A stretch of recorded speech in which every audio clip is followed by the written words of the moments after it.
नमस्कार साथियों, कैसे हैं? उम्मीद है अच्छे होंगे। आइए एक बार फिर आपका स्वागत है आपके अपने YouTube चैनल पर। साथियों, आज हम पढ़ने वाले हैं मैथमेटिकल ऑपरेशंस का पार्ट नंबर 4, जिसमें आज हम कुछ अच्छे लेवल के सवाल पढ़ने वाले हैं। यहाँ पर हमारा हेडिंग लिखा हुआ है निर्देशानुसार सही समीकरण पहचानना। साथियों, पिछले सेशन में भी हमने सही समीकरण पहचानने से संबंधित कुछ क्वेश्चंस को हल किए थे। आज हम उसी को आगे बढ़ाते हुए यहाँ पर हम चिन्हों को और संख्याओं को आपस में परस्पर बदलकर किस प्रकार सही समीकरण की पहचान करते हैं, इसके बारे में पढ़ने वाले हैं। तो एक बार जल्दी से आप सेशन को शेयर कर दीजिए और अपने बाकी जो साथी हैं उनको भी लाइव ले आइए, ताकि हम सेशन को स्टार्ट कर सकें। चलिए साथियों, सेशन को शुरू करते हैं। सबसे पहले आप देखिए, यहाँ पर हम बात करेंगे कि दो चिन्हों को परस्पर बदला जाए और दो संख्याओं को, दो अंकों को भी परस्पर बदला जाए, तो फिर हम समीकरण को कैसे पहचान पाएंगे कि कौन सा समीकरण सही है। तो साथियों, इसके लिए हमें नया कुछ नहीं करना, केवल प्रैक्टिस करनी है। यहाँ पर हमें वही बोर्ड मास के नियम अपनाने हैं और केवल निर्देशों का पालन करना है। तो आइए हम आज का पहला सवाल लेते हैं। यहाँ पर लिखा हुआ है, यदि चिन्ह माइनस और भाग तथा संख्याएं 4 और 8 आपस में बदल दें तो कौन सा समीकरण सही होगा। यह हमारा सवाल है साथियों। कहने का मतलब यह है कि यदि माइनस के चिन्ह के स्थान पर हम भाग का चिन्ह लगा दें और भाग के चिन्ह के स्थान पर हम माइनस के चिन्ह का प्रयोग करें, और साथ ही साथ जहाँ पर 4 लिखा हुआ है वहाँ पर हमें 8 लगाना है, जहाँ 8 लिखा है वहाँ पर 4 लगाना है। तो ऐसा करने पर ये जो 4 विकल्प हमें दिए हुए हैं, इनमें से कौन सा समीकरण सही होगा, आइए देखते हैं। सबसे पहले हम इस पहले समीकरण से ही चेक करते हैं साथियों, और चेक करने में आपको क्या स्मार्ट टेक्निक अपनानी है उनकी भी हम बात करेंगे। सबसे पहले हम यहाँ पर बात करें, 4 और 8 को चेंज करना है। तो ये जो 8 लिखा हुआ है इसके स्थान पर हमें 4 करना है, और ये जो 4 लिखा हुआ है इसके स्थान पर हमें 8 करना है। माइनस और भाग के चिन्हों को आपस में बदलना है, अर्थात ये माइनस का चिन्ह है तो यहाँ पर हमें भाग का चिन्ह काम में लेना है, और ये भाग का चिन्ह तो यहाँ पर माइनस का चिन्ह काम में लेना है। अब आप साथियों देख रहे होंगे कि 6 है, तो 6 को ऐसे कैसे रखना है। 6 में जब हम 4 का भाग देंगे तो रिजल्ट हमारा पूर्णांक में नहीं आएगा, अर्थात पॉइंट्स में आंसर आएंगे, और यहाँ पर आंसर हमारा पूर्णांक में लिखा हुआ है, इसलिए पहला ऑप्शन गलत हो जाएगा। अर्थात पिछले सेशन में जैसे हमने बात करी थी कि सबसे पहले हम भाग के चिन्ह को चेक करते हैं, भाग के चिन्ह से यदि पूर्णांक में आंसर आ रहा है तो फिर हम आगे बढ़ते हैं, नहीं तो पूर्णांक में यदि आंसर नहीं आ रहा है तो उस ऑप्शन को हम छोड़ देते हैं। चलिए बी ऑप्शन को चेक करते हैं। यहाँ पर 8 के स्थान पर हमें 4 लिखना है निर्देशानुसार, और 4 के स्थान पर 8 लिखना है। माइनस के स्थान पर हमें साथियों भाग का चिन्ह लगाना है, और भाग के स्थान पर हमें माइनस का चिन्ह लगाना है। अब हमारा समीकरण ये हुआ। 4 में हमें 6 का भाग देना है साथियों, तो 4 में जब 6 का भाग देंगे तो आंसर पूर्णांक में नहीं आएंगे, अर्थात पॉइंट्स में आएंगे। तो ये समीकरण भी हमारा गलत हो जाएगा, ये समीकरण भी गलत हो जाएगा। अब इसको चेक करते हैं। यहाँ पर 4 के स्थान पर हमें 8 लिखना है साथियों, भाग के स्थान पर माइनस लगाना है।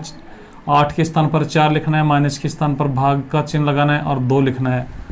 अब आप देखेंगे कि 4 में जब हम इस संक्रिया को हल करेंगे, 4 में जब 2 का भाग देंगे तो हमारा रिजल्ट 2 आएगा। 8 में से जब साथियों 2 घटाएंगे तो 6 बचेगा, और यही ऑप्शन हमारा सही होगा। तो इस प्रकार आप सवाल में दिए गए निर्देशों का पालन करते हुए सही समीकरण की पहचान कर सकते हैं। तो आपने क्या आंसर दिया था आप चेक कर लीजिए। और साथियों, यदि आपको ये कंसेप्ट समझ में आ गया जिसमें हम चिन्ह और संख्याओं को परस्पर बदलते हैं, तो अब आप सवाल नंबर 2 का आंसर हमें कमेंट कर दीजिए। आप कमेंट बॉक्स में लिख दीजिए कि इसका आंसर ए, बी, सी और डी में से कौन सा होगा। चलिए देखते हैं। यहाँ पर हम क्या करेंगे, माइनस और गुणा को आपस में बदलेंगे, अर्थात माइनस जहाँ पर लिखा हुआ है विकल्पों में माइनस के स्थान पर गुणा लगाना है, गुणा जहाँ लिखा है उसके स्थान पर माइनस लगाना है। ऐसे ही 3 जहाँ पर लिखा है उसके स्थान पर 6 लगाना है, 6 के स्थान पर 3 लगाना है। आइए देखते हैं कौन सा समीकरण सही होगा। कौन सा समीकरण सही होगा ये हमसे पूछा है साथियों। सबसे पहले हम पहले विकल्प को चेक करते हैं। 3 और 6 को आपस में बदला, अर्थात 6 के स्थान पर हमें 3 करना है, 3 के स्थान पर 6 करना है। माइनस के स्थान पर साथियों गुणा करना है, तो यहाँ पर हम गुणा का चिन्ह लगाएंगे, यहाँ पर माइनस का चिन्ह लगाएंगे, और ये 2 लिख देंगे। ऐसे कैसे, आप चेक कीजिए। 3 को 6 से इंटू करेंगे तो 18 होंगे, 18 में से 2 घटाएंगे तो 16 बचना चाहिए साथियों। यहाँ पर 9 लिखा हुआ है तो ये ऑप्शन हमारा गलत हो जाएगा। ऐसे ही इसको चेक कीजिए, 3 के स्थान पर 6 लिखेंगे, 6 के स्थान पर 3 लिखेंगे, माइनस के स्थान पर गुणा का चिन्ह लगाएंगे और गुणा के स्थान पर साथियों माइनस का चिन्ह लगाएंगे। अब जब हम चेक करेंगे 6 को 3 से इंटू करेंगे तो 6 18, 18 में से साथियों 8 घटाएंगे तो 10 हमारे पास बच जाएंगे। तो ये ऑप्शन हमारा सही हो जाएगा। तो ये हमारे ऐसे सवाल हैं जिनमें हम चिन्हों को भी बदलते हैं और संख्याओं को भी बदलते हैं।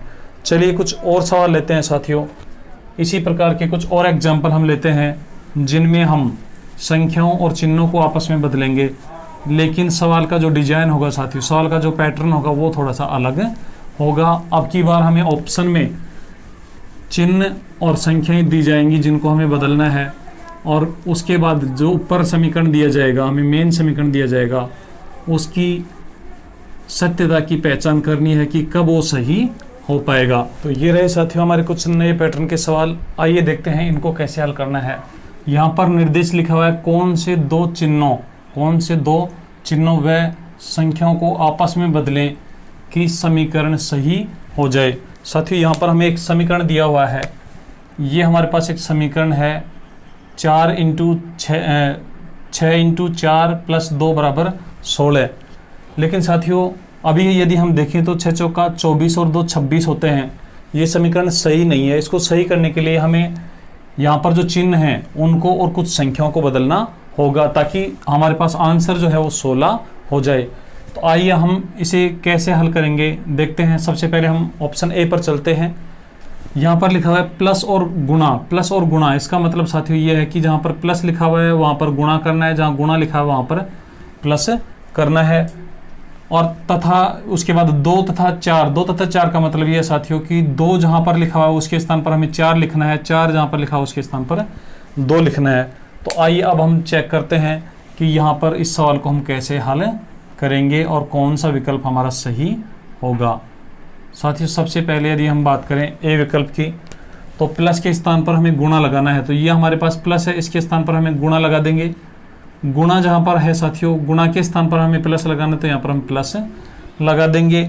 और साथियों जब अंकों को बदलेंगे तो 2 के स्थान पर 4 लगाना है। तो ये 2 है, इसके स्थान पर हम 4 लिख देंगे और 4 के स्थान पर 2 लिख देंगे और 6 को ऐसे कैसे उतार देंगे। अब आप देखिए सबसे पहले बोर्ड मास के नियम के अनुसार प्लस और गुणा में से गुणा का चिन्ह हल होगा।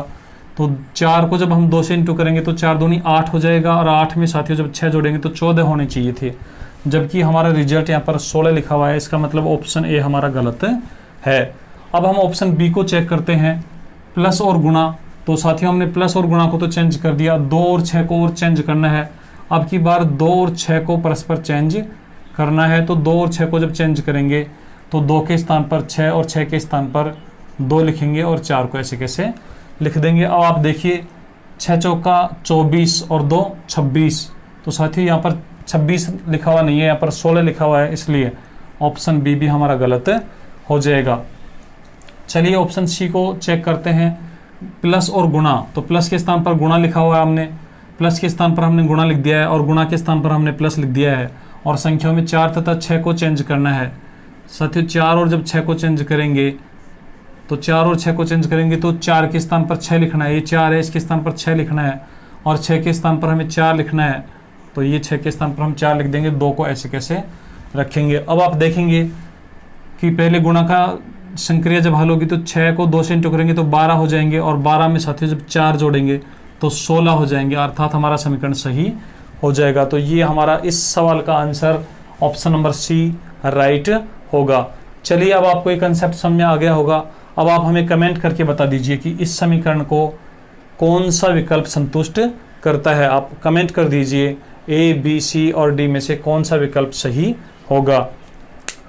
और साथियों यदि आपको सवाल नंबर 1 समझ में आ गया है तो आप सवाल नंबर 2 का आप हमें कमेंट कर दीजिए कि यहाँ पर हम किस प्रकार से विकल्प के माध्यम से इस समीकरण को सही कर पाएंगे। साथियों यहाँ पर आपको समझने की बात यह है कि यहाँ पर भी प्लस के स्थान पर भाग किया गया है और भाग के स्थान पर प्लस किया गया है। पहले ऑप्शन की यदि हम बात करें तो प्लस के स्थान पर हमें भाग का चिन्ह लगाना है और भाग के स्थान पर हमें प्लस का चिन्ह लगाना है और 2 को और 3 को भी आपस में चेंज करना है।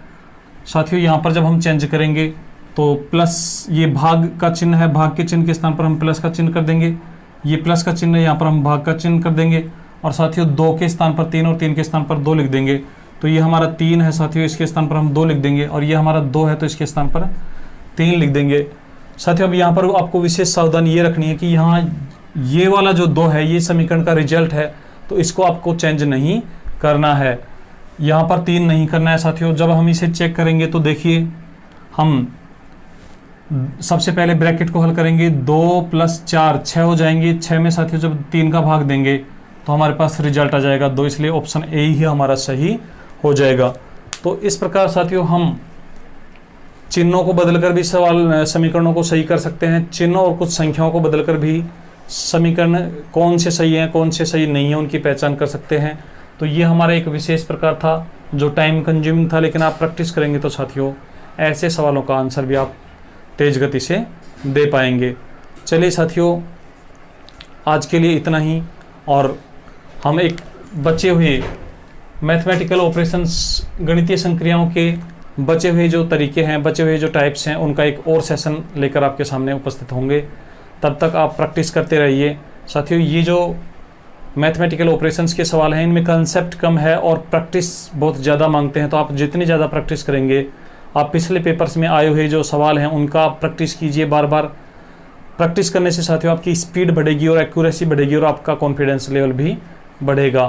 तो चलिए आज के लिए इतना ही। आप पढ़ते रहिए, मस्त रहिए। जय हिंद, जय भारत।